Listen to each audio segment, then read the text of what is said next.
الرحمن الرحیم جناب چودھری ندیم خادم صاحب، غلام حسین کیانی صاحب، عاطف کیانی صاحب، میرے اسٹیج پر بیٹھے ہوئے نہایت ہی قابل احترام، میرے سامنے پنڈال میں بیٹھے ہوئے قابل احترام بزرگ دوست بھائیوں بچوں، السلام علیکم۔ آج کی محفل کی غرض و غائد تو عاطف کیانی اور غلام حسین کیانی نے بڑی ڈیٹیل سے آپ کو بتائی ہے۔ میں چند باتیں آپ کے سامنے پیش کرنا چاہتا ہوں کہ میاں نواز شریف صاحب کو جب بھی حکومت میں آئے ہیں تو انہیں کس طرح حکومت سے اتارا گیا، کس طرح جلاوطن کیا گیا، اور یہ کس طرح دوبارہ اللہ تبارک تعالیٰ کے فضل و کرم سے اور آپ لوگوں کو بھائیوں کی محبت کی وجہ سے دوبارہ آئے اور ہمیشہ آج ہم پاکستان کی تاریخ کے نہایت ہی عام دورائے پر کھڑے ہیں، وہ اس حوالے سے کہ جب میاں صاحب کی گورنمنٹ 2013 میں بنی تو ایک سال بعد ہی سازشیں شروع ہو گئی تھی۔ میرے بزرگوں، دوستوں، قابل غور باتیں ہیں کہ آخر میاں صاحب کے خلاف ہی یہ سازشیں کیوں ہوتی ہیں۔ اس کا جواب یہ پچھلے تقریباً کوئی 6 مہینے پہلے ایک انٹرنیشنل جریدہ تھا، اس میں بڑی ڈیٹیل سے آیا ہے کہ جب میاں صاحب کی گورنمنٹ 2017 میں اتاری گئی، ختم کی گئی، تو اس وقت پاکستان دنیا کے ترقی یافتہ ملکوں میں 24ویں نمبر پہ آ رہا تھا۔ اور یہ ہمارے کچھ ایسے عناصر ہیں، جس طرح میرے بھائی اسٹیٹ سیکرٹری صاحب نے فرمایا ہے کہ وہ امپائر انگلی والے، یہ کچھ عناصر ایسے ہیں کہ جن نے ایسی شخصیت پسند نہیں جو پاکستان کو تیزی سے ترقی کرتا ہوا ہمارے بچوں کو تعلیم اور شعور دیتا ہوا جائے، اور ہماری معیشت کے پہیے کو اتنی تیزی سے چلائے کہ دنیا حیران رہ جائے، کیونکہ کچھ اداروں نے،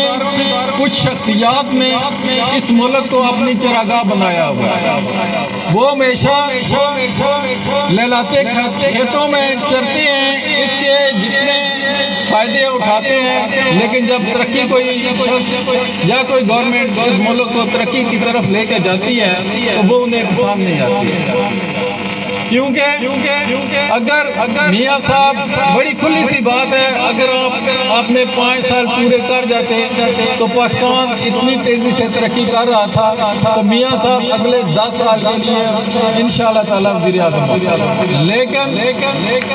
انہیں یہ منظور نہیں تھا۔ اور جس کا غلام کیانی صاحب نے نام لیا ہے وہ ایک مورا ہے، اس کے علاوہ وہ کچھ نہیں ہے۔ میاں صاحب نے پچھلے دنوں لاہور لائیو خطاب کیا تھا، اور اس میں واضح طور پر انہوں نے اشارہ دیا تھا کہ میرے حکومت ختم کرنے میں، اس ملک کی ترقی کو روکنے میں، اس ملک کو پھلتا پھولتا چلنے نہ دینے میں کن شخصیات کا ہاتھ تھا۔ میں سمجھتا ہوں کہ اس میں سب سے پہلے نمبر پہ وہ ہمارے چیف جسٹس صاحبان ہیں، جو جب سے پاکستان بنا ہے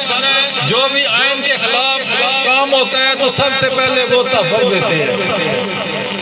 میرے بزرگوں، بھائیوں، دوستوں، ہمیں اب اٹھنا ہوگا، اپنی آنکھیں کھولنی ہوگی، اپنی آواز بلند کرنی ہوگی کہ ہم ایسی شخصیات کو کم از کم اگر ہاتھ سے نہیں روک سکتے، منہ سے نہیں کہہ سکتے، تو کم از کم اپنے دل میں انہیں، جو ایمان کی نہایت ہی کمزور علامت ہے، دل سے ضرور انہیں برا سمجھے۔ اور اس کا بہترین طریقہ یہ ہے کہ آئندہ آنے والے الیکشنوں میں میاں نواز شریف کا ساتھ دیں۔ اس وقت جب آپ